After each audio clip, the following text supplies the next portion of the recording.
I remember the fog first, how it clung to the chapel spire like a hesitant thought, refusing to rise, refusing to fall. Oxford wears such nights with a kind of practiced indifference, as though the city has long accepted that certain truths only surface when the air grows thick enough to swallow the unwary. I had no business being out, of course. My doctor would have reminded me of the cold, Lewis would have reminded me of common sense, and my own better judgment of what was left of it would have insisted on warmth and whiskey. Yet something in the stillness pulled me along the worn stones of the quad, carrying me toward the small, stubborn glow burning in the porter's window. It seemed almost theatrical, that lone candle. Too deliberate, too composed, as though someone had positioned it not for illumination, but for interpretation. I stood beneath it for a moment longer than was comfortable, the way one lingers before a painting whose meaning refuses to show itself. The window pane quivered faintly in the wind. Behind it, nothing moved. A detail too small, I thought then, to warrant suspicion. But details, I've learned, grow in the mind like ivy, reaching back to claim whatever truth they can. I might have dismissed the scene entirely had it not been for the library. A man of my temperament can rarely pass a library without drifting inside like an old ghost returning to familiar shadows. The warmth was modest, the scent of paper heavy but comforting, and the aisles empty save for an undergraduate cradling an unconvincing stack of borrowed brilliance. I allowed my hands to trail along the spines until habit, or perhaps fate, drew them to a row of poetry untouched since the last round of examinations. Something slipped from between the pages as I opened one, a brittle clipping folded with care, its edges softened by time and fingers anxious to hide it. It was nothing more than a death notice. A porteno name, no embellishment found collapsed in his lodge 2 nights earlier. Natural causes, suggested the printed line, though the absence of detail felt strangely pointed. I read it twice. Then again. Strange how the mind stirs at omissions more readily than at facts. As I tucked the clipping back into the book, I found myself thinking of the candle once more, the unwavering little flame in that narrow window. Walking back into the night, I heard the faintest echo of footsteps, no more than a shift on gravel, perhaps a late scholar, perhaps nothing at all. The fog lent every sound a muffled weight, and for a moment I could not tell whether the footsteps followed or simply lingered, absorbed into the cold air like a memory reluctant to fade. A man grows too aware of his own isolation at such hours. It becomes easy to imagine meaning in the meaningless, significance where there is only silence. At the edge of the quad, I paused, the outline of the chapel swelling through the haze. Some ritual had taken place earlier, fainter now but unmistakable, wax remnants near the worn threshold, a hymnal abandoned on a bench, the echo of voices long dispersed. All Souls' Night, a time for remembrance, for reckoning, for quiet promises whispered to no one in particular. I felt the weight of it pressing against my ribs, as though the night itself had something to confess and merely waited for an attentive listener. When I finally turned away, the candle was still burning, a solitary defiance against the formless dark. I could not explain why it troubled me, only that as I walked back toward my rooms, a thought began to form, small, fragile, but insistent. Candles do not burn themselves. And grief, like light, has a way of revealing the things we pretend not to see. In these matters, I have learned to trust the smallest flicker. It was Lewis who brought the matter properly into focus the next morning, though he would never claim credit for it. He arrived with that faintly apologetic tread of his, carrying the early reports as though they might bruise if handled without care. He said the porter's name with a kind of hesitant respect, and I found myself repeating it silently, letting the syllables settle like dust on an old ledger. Names matter more than causes. I've always thought they tell you who was lost, not merely how. The lodge had already been emptied of its usual murmuring life when we arrived. Keys hung in neat, indifferent rows, and the small heater in the corner clicked with a weak persistence that felt strangely valiant. I stood for a while beside the porter's desk, letting my gaze travel along the scattered remnants of a modest existence, a half-completed crossword folded into quarters, a mug bearing the faded insignia of the college choir, and a small notebook whose spine had surrendered long ago under the strain of daily entries. Lewis spoke quietly beside me, mentioning the missing items from the archives, a manuscript of no great length but considerable age, a bundle of letters catalogued under a less than exciting classification, and a register of visitors to the crypt beneath the chapel. He implied, with that tactful uncertainty of his, that nothing of financial value appeared to be gone.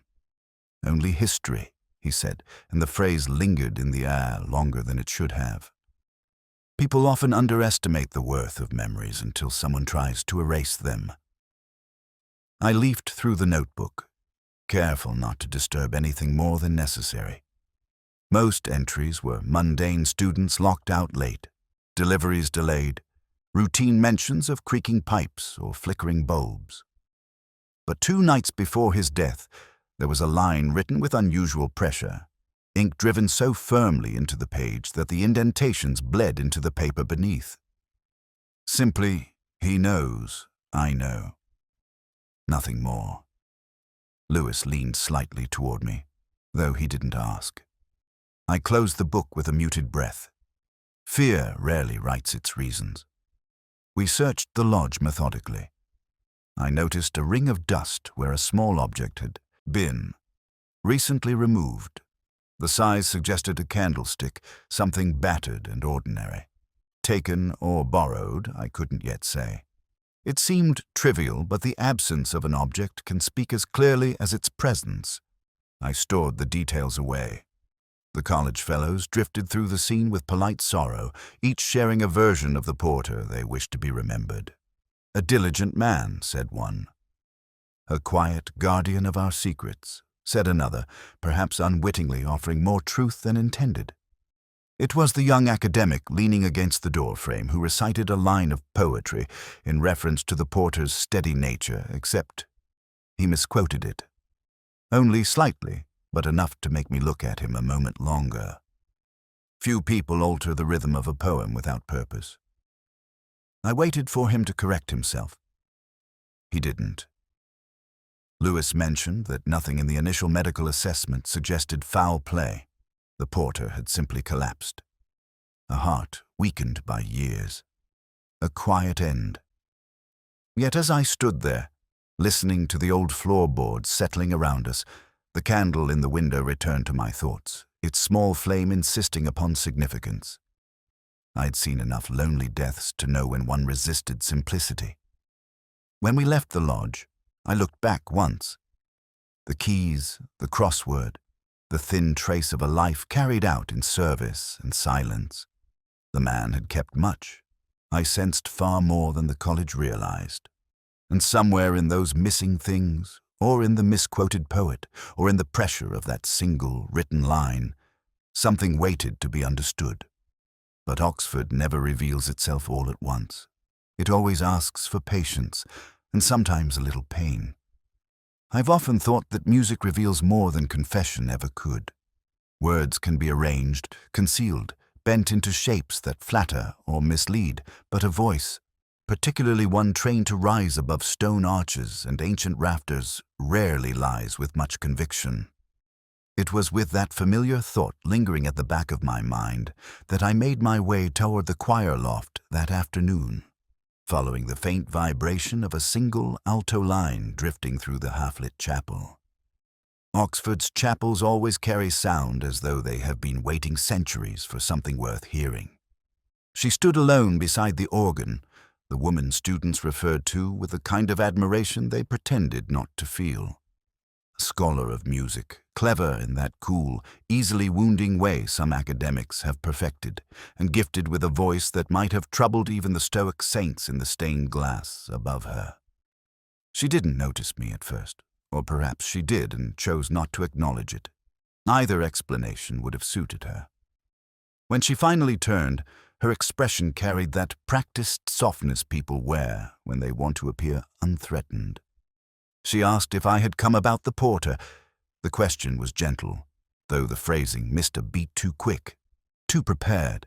I told her Lewis and I were revisiting the events of that night, and she nodded with a composure that almost convinced me.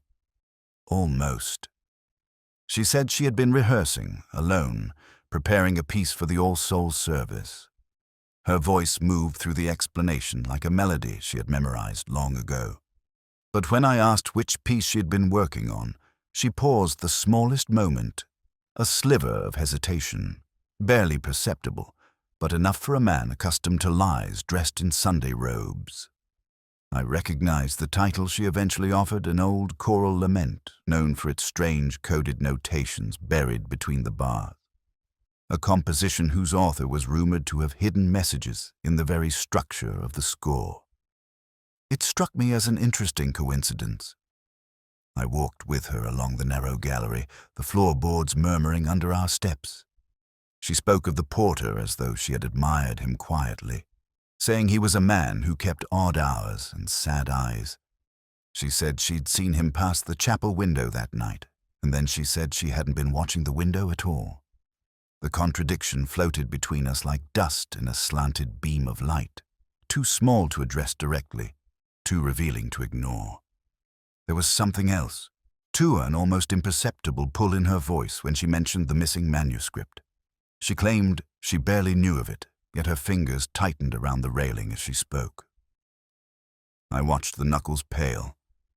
People rarely betray themselves in their sentences. They betray themselves in their silences.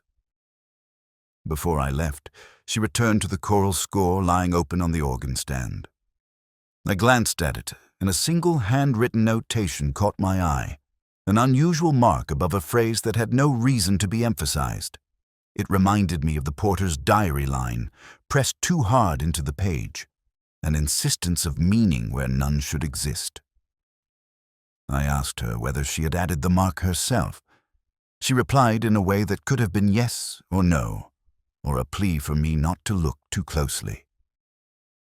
The air between us shifted, just slightly, as though the chapel itself listened. When I stepped back into the cold air outside, the organ chord still trembled faintly in the stone. A woman with a controlled voice and a faltering truth. A night filled with shadows, and a candle burning in the wrong window. And something else, an unspoken chord waiting to resolve, or to break. I remember thinking then that the case had begun to sing. I've never much cared for college dinners, though they possess a certain ritualistic charm that Oxford clings to with stubborn affection. The long tables dressed in linen that never looks quite clean, the low lights softening the edges of men who spend their days sharpening themselves into points. The echoes of Latin graces, half mumbled by those who no longer believe in anything except tenure and reputation. Yet Lewis thought it wise that we attend, and I've learned slowly, begrudgingly, that even the most trivial setting can stir, loose a truth no interrogation ever could.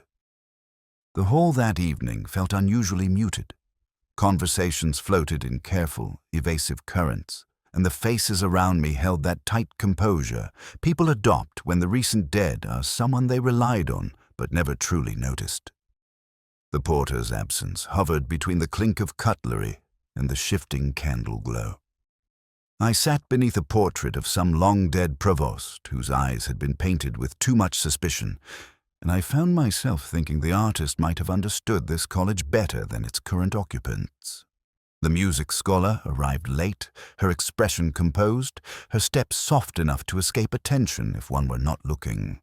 She offered a subtle nod in my direction, neither acknowledgement nor greeting, merely a gesture to suggest she had nothing to hide. It was, of course, too deliberate to be anything but concealment.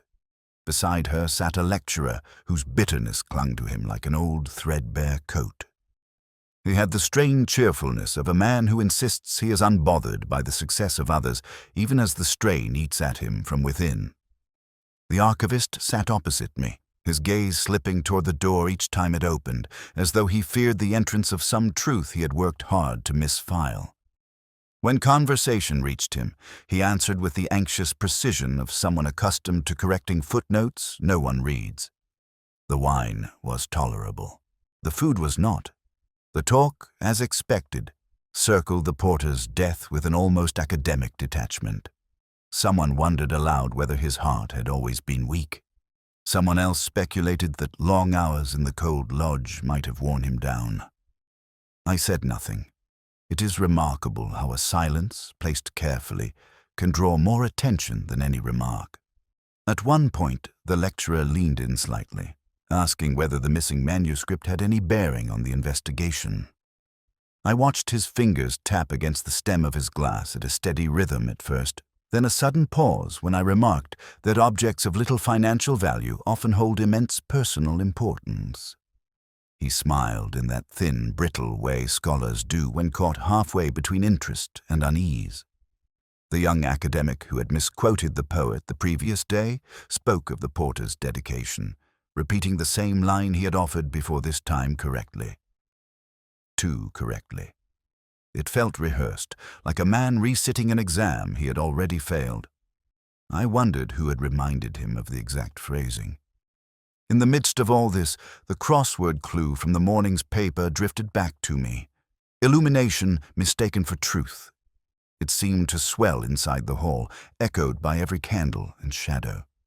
I found myself studying the faces around me not for guilt, but for the shapes of their delusions. Ambition softened into envy, affection hardened into fear, knowledge warped by pride. When dessert arrived, a thin, unimpressive tart, excused myself under the pretext of a lingering headache. Truthfully, I needed the cool air. As I stepped into the corridor, the echo of their voices faded behind me, replaced by the creak of ancient boards and the smell of rain beginning to gather outside. Dinner had provided nothing concrete, yet I left with the sense that each of them, in their own manner, had been performing. And performances, however polished, always leave a seam showing somewhere. I only needed to find the loose thread. It was late by the time I returned to the college that night, though Oxford has a peculiar way of making lateness feel ceremonial rather than inconvenient. The rain had thinned into a delicate mist, drifting across the quad in shifting veils, and the chapel stones glistened as though they were holding their breath. I walked without any real intention until my gaze lifted, almost involuntarily, toward the row of narrow windows above the porter's lodge. And there it was again, a small, unwavering flame burning where no flame had any rightful place. A candle in that particular window carried meaning. I knew enough of old college customs to recognize it. That window was not for remembrance, it was for warning. You lit it when a danger had been averted, or when something secret required silent vigil from those who understood. The porter would have known this better than anyone. So who had placed it there after his death? And why choose a message meant for the initiated? Lewis had gone home hours earlier, though he lingered in my thoughts the way a conscientious man does when you leave him with more questions than answers. I stood alone beneath the window, listening to the faint hum of distant traffic swallowed by the fog. A college cat slipped past me, glancing upward as though expecting the porter to appear, keys jangling, voice carrying that gentle reprimand he was known for. But the lodge remained empty, the door locked, the silence too steady to feel accidental. I walked around to the side entrance, the one the porter used when he wanted to avoid students' midnight confessions. A faint smear of wax lay on the stone sill, fresh enough to retain its scent, old enough to resist the mist. Another detail to shelve for later. Inside, the corridor creaked with the familiar, weary rhythm of a building that has survived too many secrets to bother hiding its discomfort. My footsteps echoed longer than they should have, as though the hall had grown larger in the past 2 days. The lodge office was just as we'd left it, though a draft disturbed a corner of the crossword the porter had been working on. One clue caught my eye. Light that misleads. 5 letters. I felt an involuntary shiver, not of fear, but of that uncomfortable recognition that the universe sometimes insists on cleverness at the worst possible moments. I filled in decoy with the quiet finality of someone admitting he has seen the shape of something but not yet its substance. As I stood there, I noticed the faint outline of a candlestick ring in the dust on the top shelf. A simple brass base, perhaps, nothing ornate yet missing from both inventory and common sense. Why remove something so ordinary unless its absence concealed something else? I let the unanswered question rest. Oxford thrives on objects that linger longer than their owners. When I stepped back outside, the scholar from the choir loft emerged from the shadows of the chapel archway. She claimed surprise at seeing me, though her eyes carried none. She said she had come to think, to breathe, to escape the suffocation of the dinner we had both endured. She repeated that she had admired the porter, that his death had unsettled her more than she wished to admit. But when she glanced toward the window with the candle, her expression shifted, a flicker of recognition, quickly masked. I asked whether she knew the old custom. She hesitated, then said she believed it was for remembrance. Her voice lacked conviction. A scholar of music would know the difference between a requiem note and a warning chord. When she left, her footsteps dissolved into the stone corridor behind her, leaving me alone beneath the window once more. The candle wavered slightly, as if acknowledging its own intrusion. It should not have been there. It should not have been lit by any hand that respected the porter's ways, and yet someone had insisted upon it. A warning, perhaps, or a signal meant for eyes more observant than mine. I stood and watched until the flame steadied again, lonely, stubborn, and deeply, unmistakably wrong. Snow arrived that night with the kind of quiet determination I've always envied. No theatrics, no warning, just a slow surrender of the world to whiteness, as though Oxford had grown tired of revealing itself and preferred for a while to let silence take precedence. I walked back toward the college with the odd certainty that the snow had been waiting for me, as though it wished to preserve whatever truth lay beneath before it dissolved into ordinary slush by morning. The porter's lodge looked different under the thin layer of white, its edges softened, its familiar outlines rendered strangely innocent. But innocence rarely survives scrutiny, and the first thing I noticed was a pair of footsteps leading away from the side entrance. Not the scatter of student shoes, nor the heavy tread of a fellow heading to some after-dinner lamentation.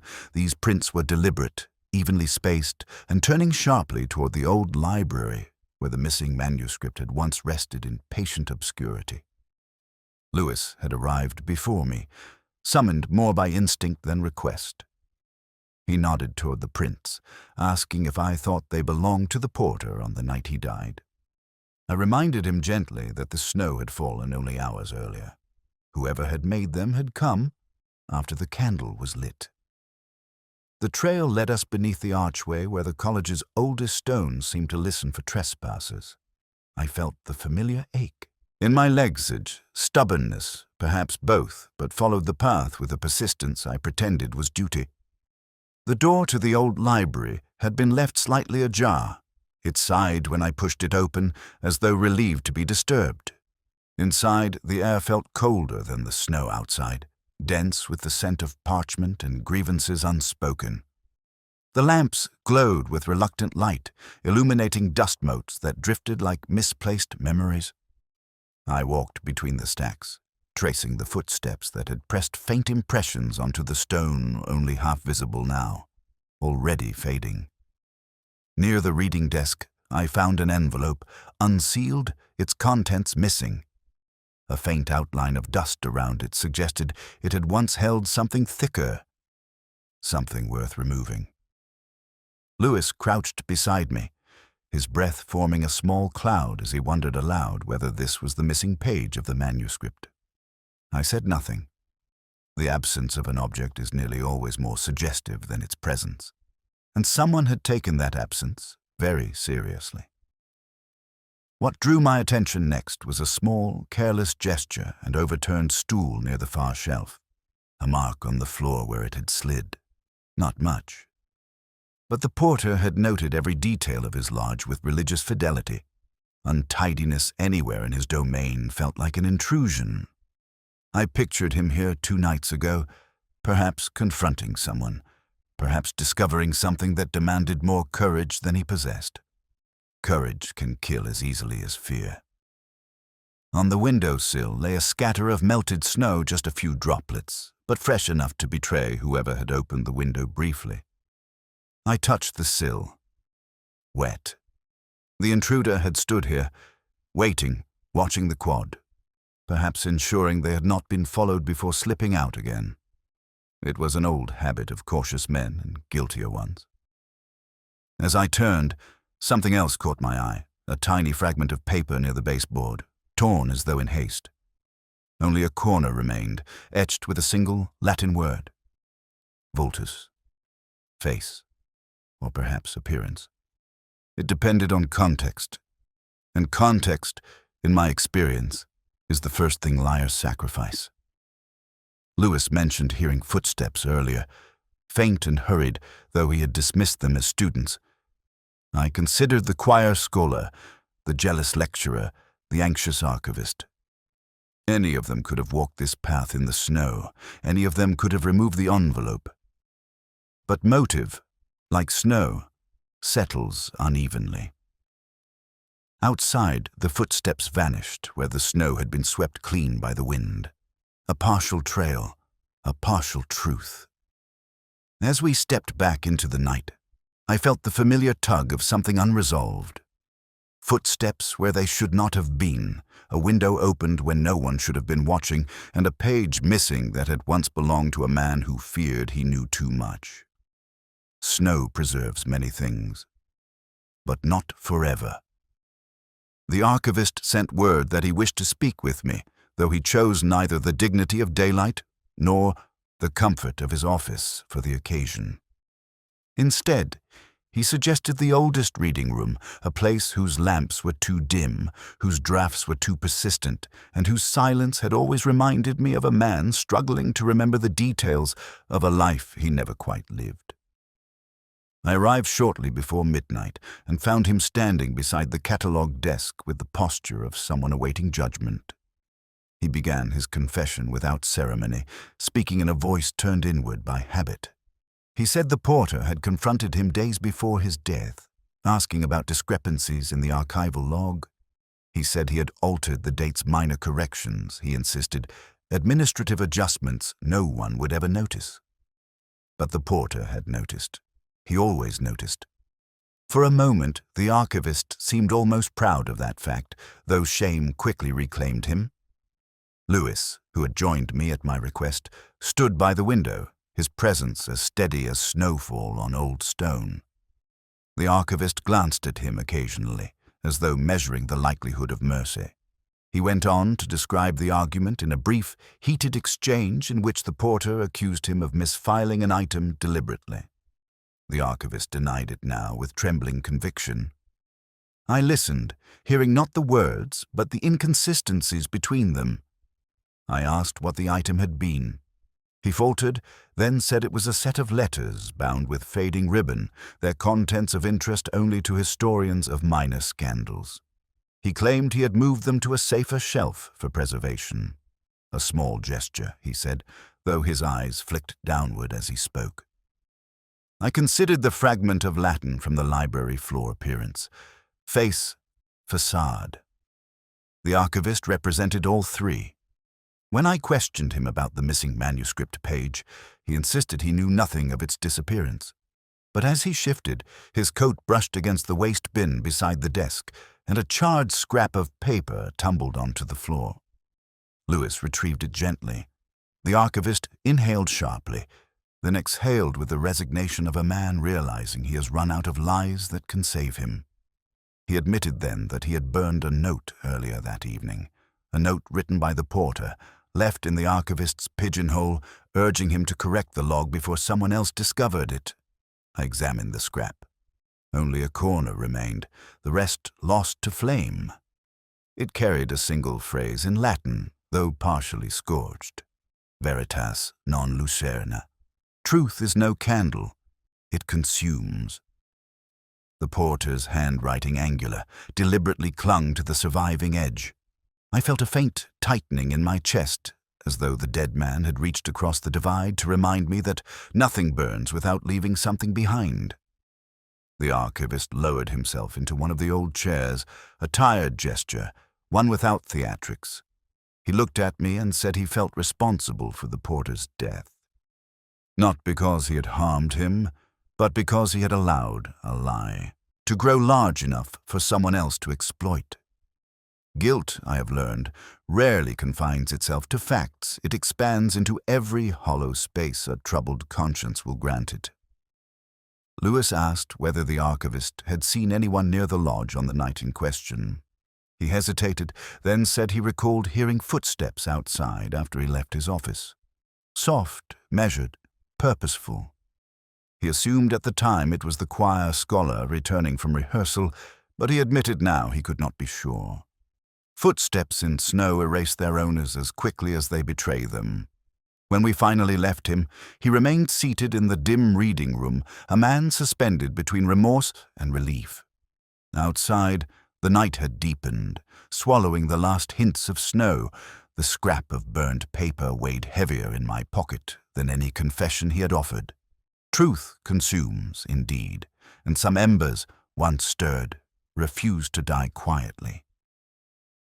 There are moments in an investigation when the truth does not reveal itself so much as collide two voices offering versions of the same night, each claiming sincerity, each shaped by its own fractures. I found myself caught between such voices the next day, though neither speaker realized how clearly their contradictions echoed through the narrowing corridors of my patience. Snow still clung to the edges of the quad, thin and uncertain, as though reluctant to melt before the story finished speaking. The choir scholar was the first to seek me out, appearing at the lodge entrance with a quiet urgency that had nothing to do with grief. She said she had remembered something important about the night the porter died. Her voice carried that soft, self-enclosed quality of someone accustomed to rehearsing explanations long before speaking them. She confessed she had passed by the lodge after rehearsal, though she insisted the porter had been alive then, sitting at his desk with the same attentive stillness that had always made him seem like a sentry rather than a servant. She said he had warned her, in a whisper, almost swallowed by the cold air, that someone had been meddling with the archives. She claimed she had heard fear in his voice, a fear that made her leave quickly and keep walking until the chapel swallowed her in its familiar hush. She said she regretted not staying longer. Regret can be convincing when worn with the right shade of sincerity, but I felt the faintest dissonance in her rhythm and uneven phrase, a hesitation at the wrong moment. Music reveals everything, even in speech. Lewis stood beside me, listening with that thoughtful concentration of his, and when she left, he asked whether I believed her. I told him belief was a word better suited to churches than detectives. Still, something in her account tugged at me. She had recalled the porter's whisper with too much clarity, yet her description of leaving lacked detail, as though she had walked blindly, refusing to see something she feared would implicate her. Later that afternoon, the jealous lecturer intercepted us near the cloisters, his manner brisk, his words tumbling out with practiced indignation.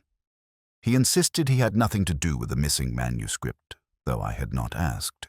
He declared himself the victim of academic gossip, lamenting that mediocrity was treated as guilt in certain circles. I let him speak, hearing the echoes beneath his protestations. He said he had returned to the library the night the porter died, hoping to retrieve a book he had forgotten. He claimed he had seen the porter briefly, alive and well, moving with what he described as a distracted purpose.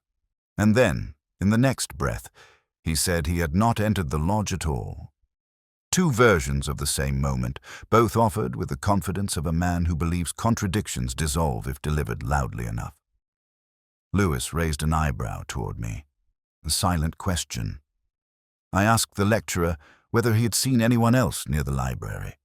He answered too quickly, saying no, though his gaze flickered toward the choir loft, as though the voice he truly feared belonged not to a dead porter, but to a living woman. Envy and admiration often produce the same expression. It takes practice to distinguish them. When we left him, the chapel bells began to ring, slow, resonant, unhurried. The sound seemed to settle over the college like a warning. I found myself thinking of the crossword clue from earlier in the week. Illumination mistaken for truth. The scholar's whisper. The lecturer's contradictions. Two lights casting different shadows. Before returning to my rooms, I passed the reading room where the archivist had made his quiet confession. Through the frosted glass, I could see the faint outline of someone moving precisely, measured and carefully. The figure vanished when I opened the door, leaving only the lingering scent of cold air and the subtle shift of a chair recently occupied. Voices would continue to cross, I knew, but somewhere between them, the porter's silence waited. And silence, when treated with patience, speaks more clearly than any witness. There are certain memories that return, not as images, but as sensations, an unease behind the ribs, a subtle tightening of breath, the faint impression of something misplaced in the quiet. That night, as I crossed the quad under a sky drained of color, I felt the return of such a memory. A candle lit in the wrong window, a voice misquoting a poet. A page missing from a manuscript no one had bothered to read in years. The pieces refused to align, yet each carried the same disquieting pulse, as though they had been arranged by an unseen hand, intent on whispering something I had not yet learned to hear. Lewis had gone for the evening, leaving me alone with the cold and my own spiraling thoughts. The snow had thinned to a brittle crust along the edges of the stone path, crackling faintly under my steps. The chapel loomed ahead, the stained glass reduced to dark mosaics against the pale haze. And there, above the lodge, the candle burned against a steady, unnatural, stubbornly bright night, with no breeze to trouble it. I stood beneath it longer than necessary, watching the flame for any sign of movement. A candle always announces its vulnerabilities. The slightest gust, the faintest disturbance, a tremor from an unseen draught. But this candle did not falter, not even as the cold tightened around me. Light that should not flicker, I thought. Not because of steadiness, but because it had no business burning at all. The porter had kept to old customs with quiet reverence. He would never have placed a candle in the window of warning unless danger pressed close. Yet he was already dead when I first saw it. Someone else had continued the ritual. Someone who knew its meaning. Someone who wanted the message to be seen but not understood too quickly. I walked toward the lodge door, instinct guiding my steps more than purpose. Inside, the air was stale with the lingering trace of his presence. I sat at his desk, uninvited, unashamed, and unfolded the crossword he had left behind. I had filled one clue earlier in the week. Decoy. Now my eyes drifted to another. He had been working on truth hidden in plain sight. 7 letters. I considered several possibilities, none satisfied. I set it aside with the uneasy sense that the clue applied less to the grid and more to the man who had written it. As I leaned back, a soft flicker of light caught the corner of my vision. It came from the corridor, brief, uncertain, like a match struck against damp wood. I rose, following the dim glow until I reached the foot of the staircase leading to the fellows' rooms. Halfway up, I found a candle left on a step, its wick still warm, though no flame remained. A message abandoned too quickly, perhaps, or a warning delivered by a hand that feared being seen. The choir scholar drifted into my thoughts unbidden. Her hesitation, her contradictions, her careful half-truths arranged with the precision of a well-rehearsed score. But the jealous lecturer, too, had offered a performance, his indignation shaped by more than wounded pride. And the archivist's poor, trembling soul had spoken his guilt in spirals, not lines. I descended the stairs, the cold pressing against my back like a shadow reluctant to detach itself. Outside, the candle in the window still glowed, too constant, too expectant. as though its flame leaned toward the truth with a devotion no living witness possessed. A soft sound reached me, then the faintest scrape of a shoe on stone. I turned, but the quad lay empty. Yet the sound had been real. Someone had been watching, someone who preferred the edges of things, the blind spots between lamplight and darkness. I walked toward the chapel, drawn by a feeling I could not name. At the threshold, I paused. A single beam of lightning, wavering, slipped through the gap beneath the choir loft door. I approached it with the steadiness of a man accustomed to unwelcome revelations. The door creaked when I pushed it open. Inside, the loft was empty. The candles on the stands had been snuffed, save for one whose flame sputtered weakly, as though resentful of its own persistence. It should have burned evenly in still air. Instead, it trembled in sharp, irregular pulses like a voice trying to speak through trembling lips. I leaned closer, tracing the faint pattern of wax along the base. A small detail, almost nothing, a smear of soot on the floor beside it, shaped like the corner of a burned page. A page torn away. A message singled out. A truth someone had tried and failed to erase completely. The candle sputtered again, then steadied. And in that fragile moment of convergence, I understood something simple and terrible the porter had not been warning of danger. He had been naming it. It was strange, walking the college grounds in the early hours, knowing that the night which had begun in this case, the night of All Souls, had been hiding its true contours beneath symbols so old they had become decor rather than warning. The candle in the window, the coded lines in the choir score, the misquoted poet resurfacing with the insistence of a refrain. Each had seemed small on its own, but small things, when arranged with enough care, form a map, and I began to see, with the cold clarity that arrives only when one stops trying to understand, that the porter had been trying to speak long before he died. Lewis accompanied me, though he walked a few steps behind, as though he sensed that the reasoning unfolding within me was a fragile thread he might sever with a single question. The snow had thawed in uneven streaks, leaving the grass mottled and wet, and the faint scent of extinguished wax drifted through the air, a residue of candles burned too long in windows that should have remained dark. We headed first to the choir loft.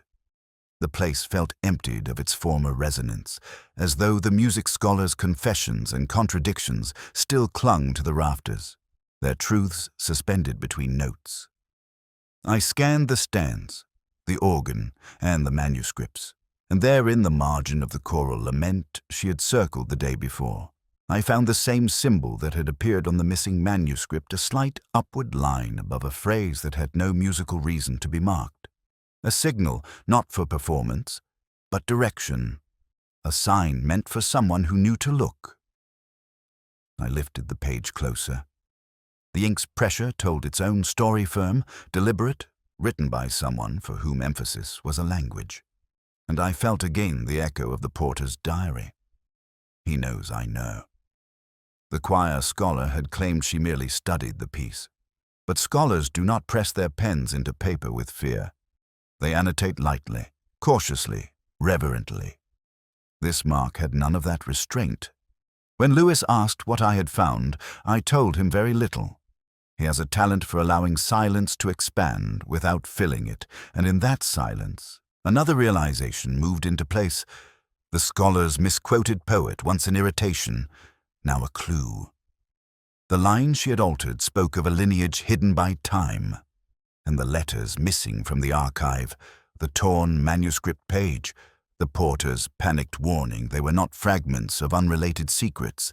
They formed a single sentence, one the porter had pieced together through a lifetime of attending to what others overlooked. We made our way to the lodge next. The candle had finally burned out, leaving behind the faint ring of wax on the sill, thin as a halo. Inside, I returned to the crossword, truth hidden in plain sight. 7 letters. I tried the word I'd resisted earlier, heritage. It fit more neatly than I expected.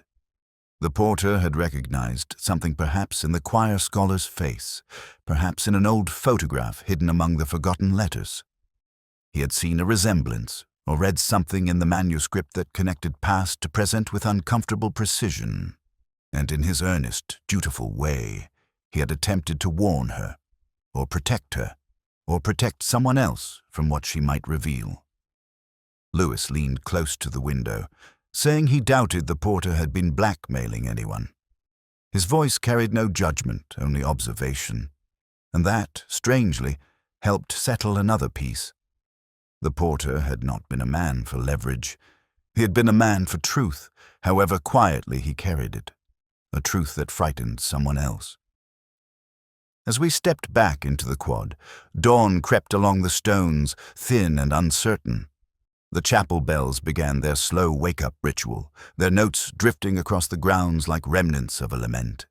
And in the shifting light, I saw again the snow's uneven thaw, footsteps now gone, trails erased, evidence softened into suggestion. All Souls' Night had not been a night of remembrance, as tradition dictated. It had been a night of recognition, a night when the past strained against its silence, and the living found themselves bound to a truth older than any candle, any score, any archived letter. I stood by the chapel door, the cold settling into my hands, and understood with a reluctant certainty that the scholar had not merely stumbled upon the truth. She had been born into it. Regret has a way of settling into the corners of a place long after the noise has faded. That morning, as the frost surrendered its last grip on the chapel stones, I felt it drifting through the college like a melody no one admitted to hearing. The truth, once spoken aloud, rarely brings relief.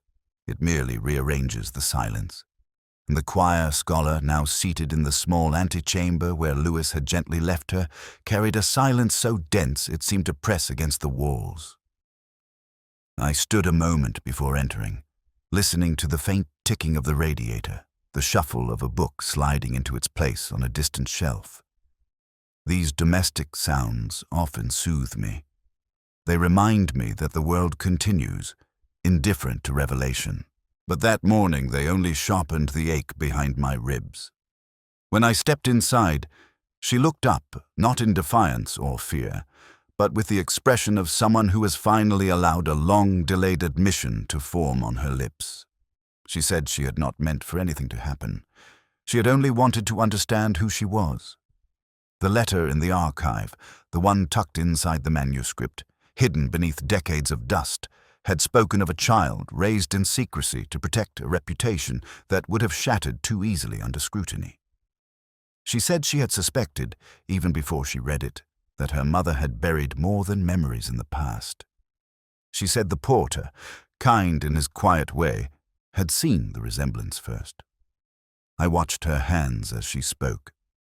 They trembled not with guilt, but with the exhaustion of someone who had spent too long balancing on the edge of an identity half revealed. She said the porter had tried to tell her something that night, tried to warn her that someone else had been searching, someone who feared the truth she represented. She said she had run from the lodge because she could not bear to hear it.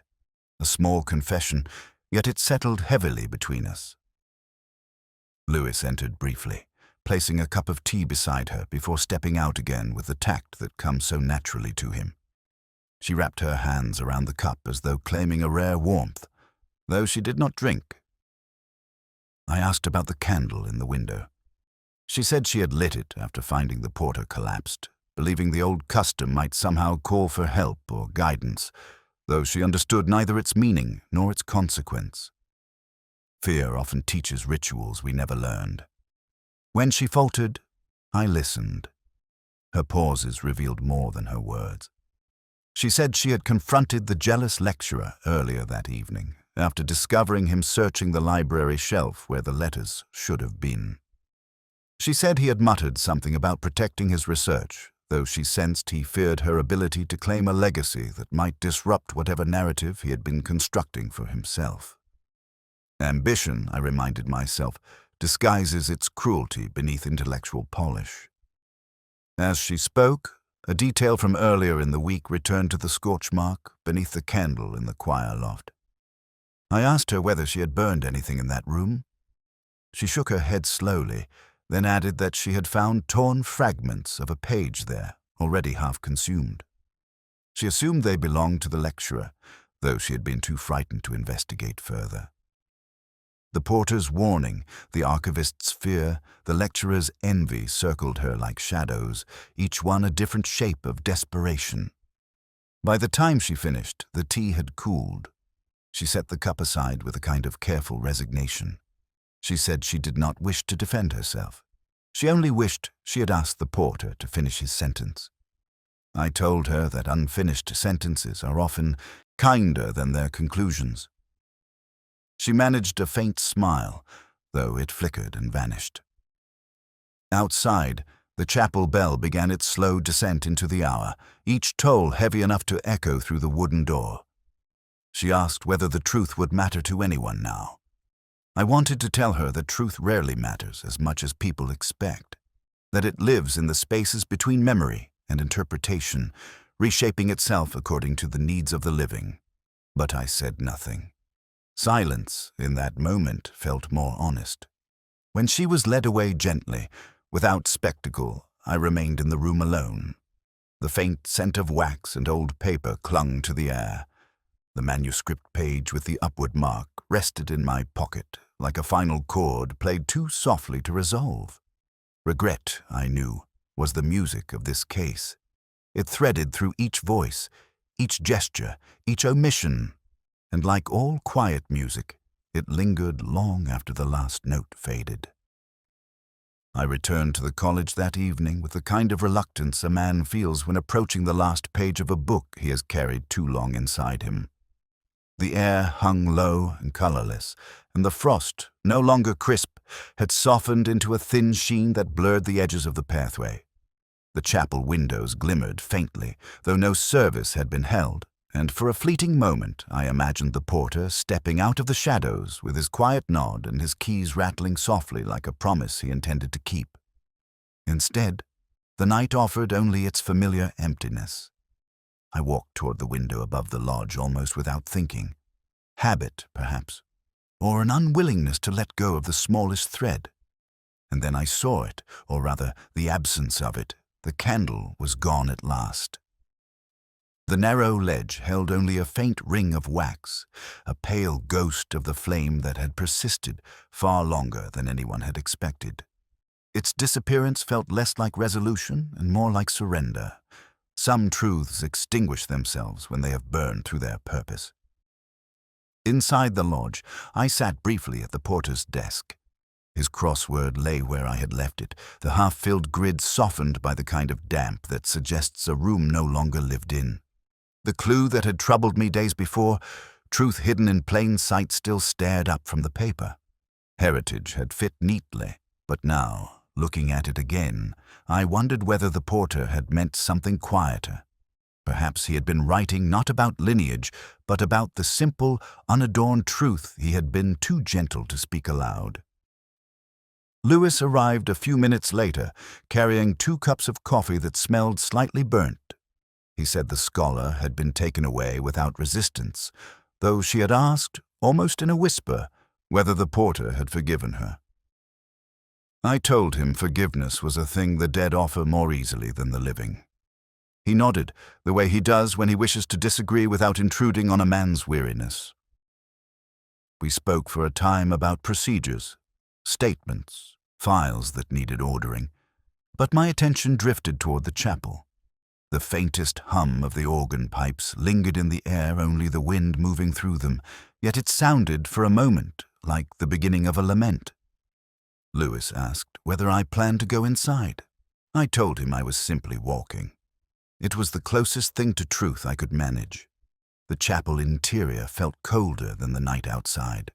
The candles on the side stands had been extinguished, but their scent remained wax, smoke, and something faintly metallic.